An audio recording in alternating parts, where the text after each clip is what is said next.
사람으로 말미암은 것도 아니요 오직 예수 그리스도와 그를 죽은 자 가운데서 살리신 하나님 아버지로 말미암아 사도된 바울은 함께 있는 모든 형제와 더불어 갈라디아 여러 교회들에게 우리 하나님 아버지와 주 예수 그리스도로부터 은혜와 평강이 있기를 원하노라. 그리스도께서 하나님 곧 우리 아버지의 뜻을 따라 이 악한 세대에서 우리를 건지시려고 우리 죄를 지속하기 위하여 자기 몸을 주셨으니 영광이 그에게 세세토록 있을지어다. 아멘. 그리스도의 은혜로 너희를 부르신 이를 이같이 속히 떠나 다른 복음을 따르는 것을 내가 이상하게 여기노라. 다른 복음은 없나니 다만 어떤 사람들이 너희를 교란하여 그리스도의 복음을 변하게 하려 함이라. 그러나 우리나 혹은 하늘로부터 온 천사라도 우리가 너희에게 전한 복음 외에 다른 복음을 전하면 저주를 받을지어다. 우리가 전에 말하였거니와 내가 지금 다시 말하노니 만일 누구든지 너희가 받은 것 외에 다른 복음을 전하면 저주를 받을지어다.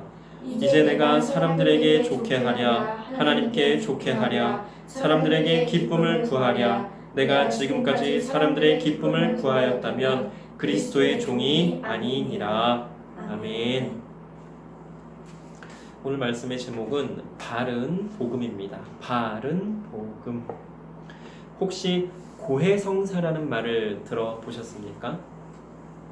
천주교에서 주로 사용하는 용어인데요. 내용은 이렇습니다. 로마 카톨릭 교회의 7 성사 가운데 하나로서 영세받은 신자가 알게 모르게 지은 죄를 뉘우치고 하나님의 대리자인 사제에게 고백하여 용서받는 일, 성찰, 통회, 고백, 보속의 4단계로 이루어져 있다고 하는데요. 먼저 성찰은 하나님의 사랑을 거역하고 지은 죄를 자세히 생각해내는 것, 그리고 통회는 하나님 앞에서 지은 죄를 진심으로 뉘우치며 가슴 아파하는 것, 그리고 3번째로 고백은 하나님의 대리자인 사제에게 자기의 마음을 열어 죄를 낱낱이 아뢰는 것. 물론 사제는 신자가 고백한 잘못을 비밀에 붙여야 한다고 합니다. 그리고 마지막으로 보속, 이것은 죄를 보상하는 마음으로 기도, 사랑의 실천, 생활의 개선 등에 힘쓰는 것을 말한다고 하는데요. 결론적으로 죄를 짓는 것은 하나님과의 관계가 깨어지는 것을 의미하는데 카톨릭 신자들은 고해성사를 통해서 하나님과의 관계가 다시 회복된다라고 믿는다라고 합니다. 하지만 예수 그리스도의 이름으로 직접 하나님께 죄를 고백하는 개신교에서는 고해성사를 인정하지 않는다라고 합니다. 요즘 제가 이렇게 보는 드라마에서 보면 그 주인공 중에 한 명이 카톨릭 신자예요. 천주교, 우리나라로 치면 천주교 신자인 거죠. 그래서 자신의 죄를 신부님을 찾아가서 고해성사를 통해서 고백하면서 죄사함을 받는 장면을 보게 됩니다. 우리가 재미있게 봤었던 열혈사제라고 하는 드라마에서도 보면 그 김남길 씨가 신부로 나오면서 왜 고해성사를 통해서 뭐 이렇게 죄를 용서하기도 하고 그러한 장면을 보게 되는데요. 그런데 저는 항상 이 장면을 볼 때마다 궁금했습니다. 사실은 드라마를 보기 전부터 생겼던 질문이기도 한데요. 첫 번째로는 왜 사람에게 자신의 죄를 고백할까입니다. 왜 사람에게 자신의 죄를 고백할까? 두 번째로는 어떻게 인간의 죄를 용서할 수 있을까? 물론 우리가 지금 그 고해성사라고 하는 것을 그 사전적 정의로 보면 대리자로서 그렇게 할 수 있다라고 하는 것 같은데요. 잘은 모르겠지만 하나님께서 우리 인간에게 하나님과 같은 용서의 권능을 주지 않으신 것 같습니다. 죄를 용서할 수 있는, 죄를 사할 수 있는 그 능력은 우리 인간에게 하나님께서 주지 않으신 것 같아요. 그래서 제 생각에는 인간이 다른 누군가의 죄에 대해서 용서할 수는 없다라고 생각을 합니다. 맞는지 안 맞는지는 정확히 몰라요. 하지만 제가 생각한 바로는 그래요. 그리고 3번째로는 고해성사로 인해서 정말로 죄를 용서받았다고 생각할까? 정말로 죄의 용서가 가능한가? 고해성사를 통해서 내 잘못에 대해서, 내가 지은 죄에 대해서 누군가에게 말을 하면 마음은 편해질 수 있겠죠. 그렇죠. 우리는 다 경험해 봤어요. 내가 뭔가 잘못해서 마음이 막 별 불편한데 누군가에게 그걸 이렇게 얘기하고 나면 마음이 한결 가벼워지고 편해지는 경우를 우리가 보게 되죠. 특히 뭐 어린 아이들이 부모님에게 거짓말했을 때 들통날까봐 막 계속 조마조마해가지고 안 하던 행동과 말을 해서 부모님이 야, 너 솔직하게 얘기했을 때 어때요? 이실직고 하고 나면 그렇게 마음이 편해집니다. 그렇죠? 네. 물론 혼날 때도 있지만 차라리 그 거짓말한 것이나 잘못한 것에 대해서 부모님한테 솔직하게 얘기하고 혼나든지 아니면 뭐 위로를 받든지 다음엔 그렇게 하지 마 하는 뭐 그런 훈계를 듣든지 하면서 그렇게 다 표현을 하고 나면 마음이 우리가 편해지는 것을 알 수가 있어요. 그리고 마지막으로 가장 중요한 질문일 수도 있는데요. 왜 하나님께 직접 죄를 고하고 용서받지 못하게 할까입니다. 왜 하나님께 직접 나아가지 않을까? 이 부분이 굉장히 궁금한 겁니다. 혹시라도 천주교나 뭐 카톨릭에서 그렇게 하나님께 직접 나아가려고 하는데도 불구하고 신자들이, 성도들이 하나님께 직접 나아가기보다는 신부님이나 뭐 그런 사제분들을 통해서 그 고해성사를 통해서 죄 사함 받기를 원해서 그러는 것일까? 이런 뭐 궁금증도 생기기는 합니다. 말씀드린 대로 고해성사를 하고 나면 마음은 편해질 수 있어요. 왜? 말씀드린 대로 누군가에게 얘기를 했으니까. 그리고 그렇게 얘기를 했는데 용서받았다고 바로 즉각적으로 대답이 들려지니까 그것만큼 마음이 편한 건 없을 거예요. 어쩌면 우리가 하나님 앞에 나아가서 내 모든 죄와 잘못을 고하고 하나님께 용서받는 것보다 훨씬 더 빠를 수가 있어요. 그쵸? 네. 하나님 죄송해요 뭐 어쩌고저쩌고 기도하지만 때로는 바로 응답이 안 오는 것 같은 때도 있단 말이에요. 그런데 고해성사를 하고 나면 뭐 아무튼 어떻게 하겠죠. 지금 이 시간에 고해성사가 옳다 그르다를 논하고자 함은 아닙니다. 그러나 한번 생각해보자고 하는 거예요. 우리 인간에게 죄사함의 권세나 능력이 있는가? 그리고 왜 하나님과 1대1로 직접 만나게 하지 못하게 하는 것일까? 왜 하나님과 직접 만나지 않는 것일까? 우리가 이러한 몇몇 가지에 대해서 좀 깊이 생각해 보자고 하는 것입니다. 태양의 후예, 이 드라마 너무나 재밌게 잘 보았죠. 저는 정말 재밌게 잘 보았는데요. 이 내용 중에 그런 내용이 있어요. 의사가 어떤 사람을 살려야 하는데 그 사람이 살인자인 거예요. 의사가 갈등을 안 한 건 아니에요. 그런데 의사는 잘은 모르지만 뭐 히포크라테스인가요? 이게 잘 몰라서 좀 짧게 얘기해야 되는데 아무튼 그 선서가 있어요. 누구를 막론하고 이렇게 살리겠다라고 살려야 한다라는 그 의무와 책임을 가지겠다라고 하는 그 선서 때문에 의사는 그 환자 당장 죽어가는 사람을 살려야 되는 의무와 책임이 있다라고 하는 거죠. 그가 누구이든 간에 흉막범이든 뭐 아니든 그래서 그 사람을 이제 살리게 되는 경우가 이제 발생하게 되는데 한번 생각해 봅시다. 그 살인자를 그냥 죽게 두면 더 이상 살인은 일어나지 않을 거예요. 그렇죠? 그런데 이 사람을 지금 살리지 않으면 이 사람이 죽는다는 걸 알아요. 그러면서도 그냥 살리지 않고 죽게 놔둔다면 어떻게 되는 거예요? 다른 누군가는 또 살인자가 되는 거예요. 왜? 직접 죽이지는 않았지만 이 사람을 당장 살리지 않으면 죽는다는 걸 알고 있잖아요. 그럼에도 살리지 않는 건 살인에 동조하는 것이 되는 거기 때문에 그 사람 또한 살인자가 된다라고 하는 것이죠. 살인을 막기 위해 살인을 해야 하는가? 이러한 상황에서 우리는 고민을 하지 않을 수가 없을 것입니다. 머신건 프리처라는 영화가 있습니다. 제가 예전에 몇 번 말씀드렸는데 혹시 기억이 나십니까? 실화를 바탕으로 만든 영화인데요. 아프리카의 어느 지역에서 아이들과 그 지역 주민들을 살리기 위해서 총을 든 목사 이야기입니다. 아이들을 잡아다 파는 어떤 그 집단 때문에 어쩔 수 없이 총을 든 거예요. 왜냐하면 처음에는 이 사람도 총을 들지 않았어요. 그 사람들 찾아가서 얘기도 해보고 뭐 달래도 보고 막 총 쏠 때 그냥 피해서 도망도 가보고 그런데 그럼에도 불구하고 아이들이 계속 잡혀가고 죽고 하는 일이 벌어지다 보니까 이 사람이 어쩔 수 없이 어느 순간부터는 총을 들기 시작합니다. 왜? 더 이상 아이들에게 피해가 없도록 그 지역 주민들에게 피해가 가지 않도록. 그리고 또 말씀드렸지만 영화 미션을 보면 어때요? 폭력에 비폭력으로 맞서는 것을 보게 됩니다.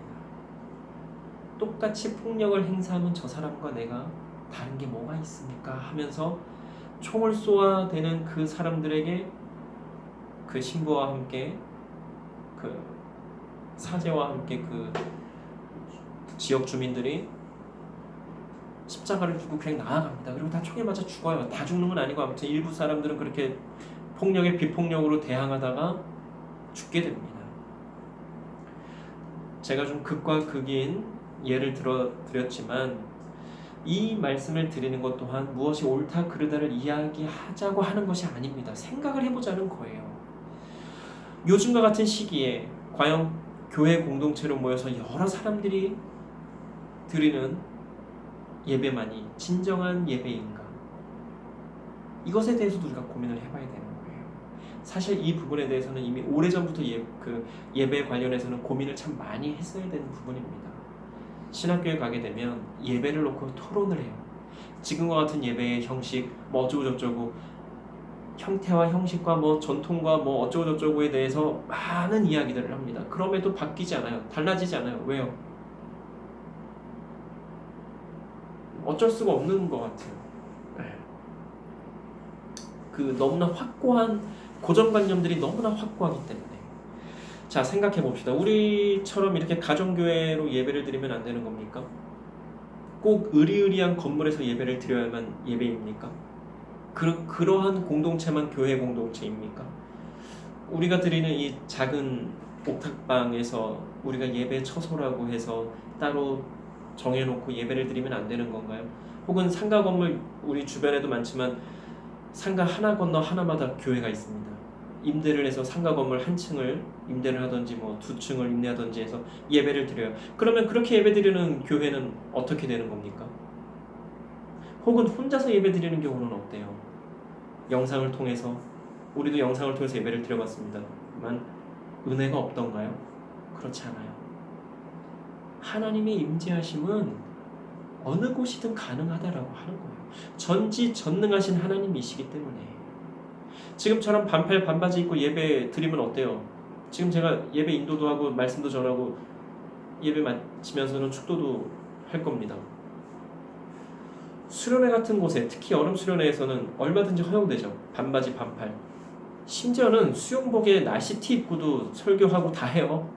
그런데 수련회에서는 전혀 문제가 안 돼요. 그런데 만약에 이런 교회 공간에서 그렇게 예배를 드린다고 하면, 설교자가 그러한 모습으로 설교단에 쓴다면 어떻게 될까요? 난리가 날 겁니다.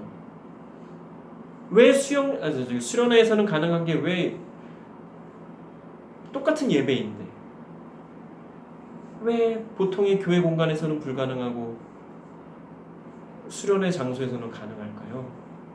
왜 우리는 예배를 그렇게 규정 지을까요? 여기선 되는 게 저기서는 안 되고 저기선 되는 게 여기서는 안 된다. 왜 우리가 스스로 그렇게 예배에 대해서 제한하는 걸까요? 누가 넥타이를 매야 되고 누가 양복을 입어야만 된다라고 그렇게 이야기를 했습니까? 그것에서 벗어나면 안 됩니까? 그냥 면바지에 면티 혹은 남방 입고 설교하면 안 되나요? 그 강단에 쓰면 안 되는 겁니까? 구분되거나 구별되기 위해서 그렇게 하는 거라고요? 그 구분과 구별은요, 겉모습을 이야기하는 것은 아닐 겁니다. 속사람이 달라져야 하고 달라야 하고 구별돼야 하는 거 아니겠습니까? 사람들 앞에서는 겉으로는 점잖은 척하고 아주 좋은 옷 입고 뭐 잘했어요. 특히 교회에서는 아주 거룩한 척, 구별된 척 하는데 정작 혼자 있을 때의 삶은, 교회 밖에서의 삶에서는 전혀 그렇지 않고 거룩과는 거리가 있는 삶을 살고 있다면, 그런데 사람들은 그건 모르겠죠. 교회에서의 모습만 보니까. 이것이 바로 아이러니이고 딜레마입니다. 계속해서 이어져. 하나님께서 원하시는 것이 무엇인지 모른다면 그나마 핑계가 되겠지만 모르지 않을 거예요. 모르지 않잖아요. 알고 있잖아요. 하나님께서 원하시는 것이 무엇인지. 그럼 알고 있는 대로 해야죠. 특별히 사역자 중에는 사람들의 시선이 무서워서, 혹은 교회 외에서는 일을 해서 돈을 벌어본 적이 없어서, 적당히 눈 감고 있으면 편안하게 생활하고 살해받고 하는데 굳이 그렇게 해야 하나? 그렇게 해봐야 나만 손해인데. 잘못된 것에 대해서 이야기하고 바로잡고자 하면 눈밖에 나서 사임해야 하거나 사임당해야 하는 그러한 상황이 오고, 내가 그렇게 그 자리에서 물러나게 되면 다른 누군가가 내 자리에 와서 내가 누리는 것들을, 편안한 삶들을 누리게 되는데, 에이 그냥 있지, 그냥 있자, 조금만 참으면 되는데, 저걸 그냥 눈만 조금 감아주면 되는데 뭐 하는 생각을 하면서 계속해서 그 사역지에서 사역을 하고 있습니까? 내가 사람을 죽이지 않았지만 옆에서 사람을 죽이는 걸 보면서 가만히 있었다면, 물에 빠져 죽어가는 사람을 보면서 밧줄을 던지거나 튜브를 던지거나 어떤 살릴 수 있는 방법이 있는데 그 방법을 동원하지 않았다면, 직접 죽이지만 않았지 나도 살인을 한 거나 다름없는 것입니다. 함께하는 사람이 술을 마시고 운전을 하려고 해요. 나는 옆에 타고 있습니다. 나는 술을 마시지 않았어요. 그러니까 괜찮은 거예요. 근데 옆 사람이 운전을 하면서 음주운전하는 걸 내가 알고 있는데 나는 술을 안 마셨습니까? 그렇다면 말려야지요. 술 마시고 운전하는 사람을 말리든지 운전 못하도록 해야지요. 물에 빠져 죽어가는 사람 일단 살리고 봐야 되는 겁니다. 누군가 사람을 죽이고 있다면 죽이지 못하도록 말려야 되고요. 너무나 무섭다면 죽임당하는 사람을 데리고 도망을 치면 되는 겁니다. 음주운전하는 사람 말려도 계속해요. 그럼 어떻게 해야 돼요? 그 차에서 내려야 돼요. 그리고 신고해야 돼요. 당장 내리지 못한다면 신고하고 계속해서 말려야 되는 겁니다. 그렇게 하고 있습니까? 죽어가는 사람을 살리고 있습니까? 음주운전 못하도록 하고 있느냐 말이에요. 하나님 앞에 죄인 아닌 사람은 그 누구도 없을 것입니다. 우리는 모두 다 똑같은 죄인입니다. 더 크고 작고는 하나님 앞에는 별로 큰 의미가 안 되는 것입니다. 그저 하나님 말씀대로 하지 않은 모든 것이 죄이고, 나 살자고 다른 사람 죽어가는 것 보고도 외면하거나 음주운전하는 것 보고도 옆에 가만히 있는 모든 것이 다 죄라고 하는 것입니다. 하나님께서 그런 우리를 보고 뭐라고 말씀하실까요? 그래, 잘했다, 괜찮아, 이렇게 말씀하지는 않으실 겁니다. 내가 너에게 얼마의 양을 맡겼는데 너는 그 양들이 죽음의 길로 가도록 했고, 죽음의 길로 인도하는 강도들에게 양들을 보호하지 않고 오히려 내어주고 양들이 죽어감에도 못 본 척 했다라고 말씀하실 겁니다. 어떻게 감당하시겠습니까? 나의 유익과 만족과 안위를 위해서 계속 그렇게 살겠습니까?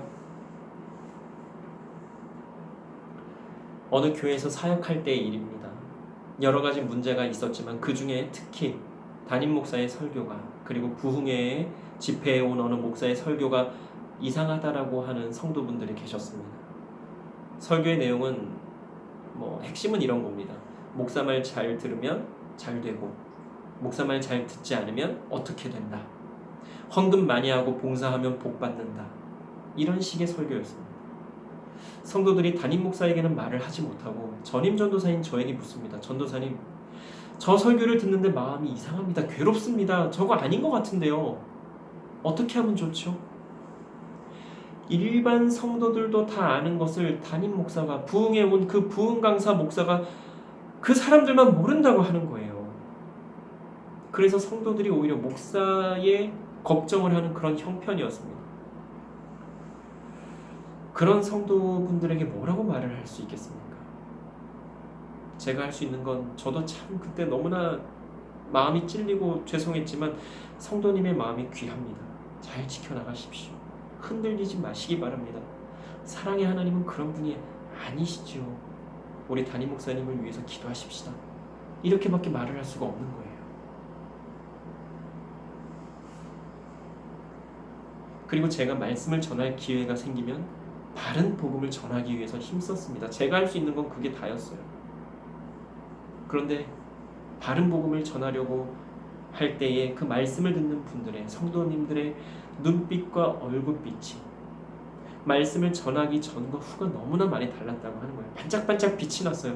얼굴이 어둡고 되게 근심 걱정이 많아 보였던 얼굴이요, 말씀을 전하고 나니 환해지는 거예요. 완전히 달라지는 거예요. 어떤 때는 말씀을 전하다가 박수를 받은 적도 있습니다. 말씀을 전하는 중에 할렐루야 아멘 하면서 막 박수를 치시는 거예요. 제가 그래서 그러지 마시라고 그랬습니다. 이러시면 안 된다. 저 더 이상 말씀 못 전할 수도 있다. 왜 그랬을까요? 그 말씀을 듣는 성도님들의 마음이 시원했던 거예요. 그동안 선포되는 말씀들이 이상하다라는 생각이 들어서 억눌리고 아무 말도 못했는데 제대로 된 바른 복음을 전하게 되니까 성도님들의 마음이 기쁘고 평안함을 얻게 되었다라고 하는 것입니다. 신앙생활하면서 마음에 평안이 있으십니까? 기쁨이 있으십니까? 아니면 무언가 불편하거나 이상하다라고 생각되거나 무언가 부족하다라는 생각이 드십니까? 정말로 이건 아닌 것 같은데 하는 생각이 드세요? 특별히 예배 중에 말씀을 듣는데 뭔가 이상하다라는 생각이 드십니까? 그럼 분명히 전해지는 말씀 중에 이상한 부분이 있는 겁니다. 그것을 내가 어떻게 하느냐? 아니요, 내가 아는 게 아니에요. 성령 하나님께서 분명히 잘못된 부분을 지적해 주고 계시는 거란 말이죠. 그런데 그럼 어떻게 잘못된 부분에 대해서 알 수 있느냐? 말씀에 대해서 나도 좀 알아야 한다라고 하는 거예요. 그 말씀을 바탕으로 하나님께서 우리에게 말씀을 해주시기 때문에 그렇습니다. 왜 계속해서 잘못된 그 말씀에 잘못된 복음에 속는 거예요? 모르기 때문에 속는 겁니다. 모르기 때문에 분별력이 없는 거고요. 맹목적으로 인도자가 따르던 시대가 있었습니다. 그것에 항거해서 500여 년 전에 종교개혁이 일어났다라고 말씀을 드렸잖아요. 그런데 그럼에도 여전히 종교개혁 전과 같은 전철을 밟고 있습니다. 왜 그럴까요? 개신교만큼은 그러지 말아야 될 텐데.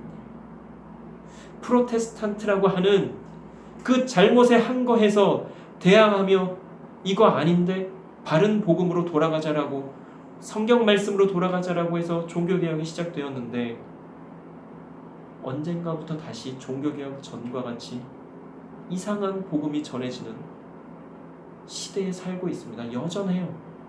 잘못된 복음이 아무렇지도 않게 만연하게 전해지고 있습니다. 그런데 사람들이 분별하지 못해요. 왜요?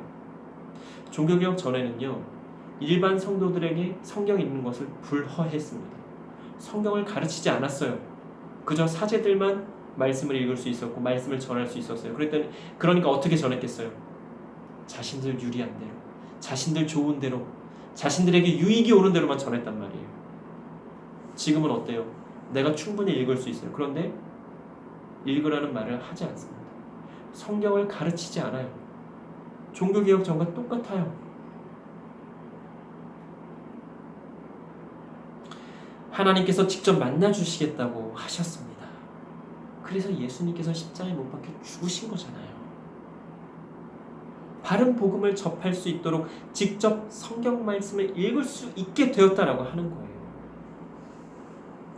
담임 목사의 잘못에 대해서 이야기한다고 해서 저주받거나 어디가 잘못되거나 하지 않습니다. 제발 그러한 잘못된 협박 같은 그런 말도 안 되는 소리에 겁먹지 마시기 바랍니다. 그럼에도 하나님께 직접 나아가지 않으시겠습니까? 성경 말씀을 통해서 하나님의 음성을 직접 듣지 않으시겠습니까? 잘못된 것을 알고 있음에도 계속해서 덮어두시겠습니까?